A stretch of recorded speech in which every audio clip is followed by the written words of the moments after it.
Well, we now know it was Prime Minister Justin Trudeau and his wife Sophie who stayed at the $6,000 per night Corinthia Hotel in London during the Queen's funeral.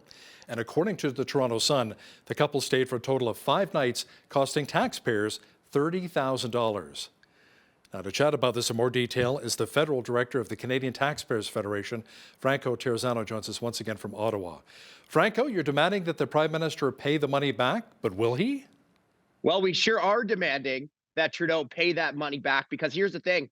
There is no way that struggling Canadians who are worried about the price of milk, the price of groceries, who are struggling to fill the fridge, there's no way Canadians should be paying for the Prime Minister to stay in a $6,000 per night hotel room. That's completely unacceptable. So yeah, we are demanding that Trudeau pay the money back. Let me ask you something. Were you a little surprised that the PMO admitted that it was Justin Trudeau and his wife Sophie who stayed at the hotel? Well, I think everyone in Canada knew that it was, in fact, Trudeau who stayed in the $6,000 per night hotel room. Now, here's why Trudeau finally fessed up. He knew that the court was going to force him to come clean with Canadians and say who it was who stayed in that room, because the Canadian Taxpayers Federation, we launched a legal challenge to force the government to come clean with Canadians and finally admit who it was who stayed in the $6,000 per night hotel room. But here's the thing we have to remember, folks. Trudeau is trying to bury the story. That's why he finally admitted it, that it was him the same evening that Biden was coming to Canada.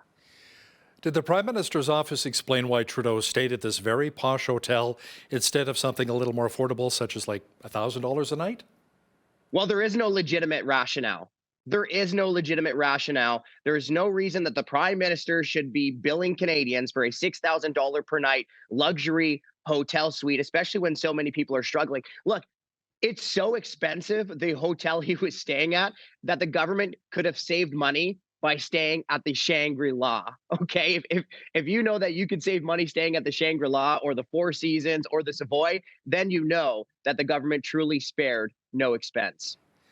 Thanks so much for your time today, Franco. That was Franco Terrazzano, Federal Director of the Canadian Taxpayers Federation, joining us from Ottawa.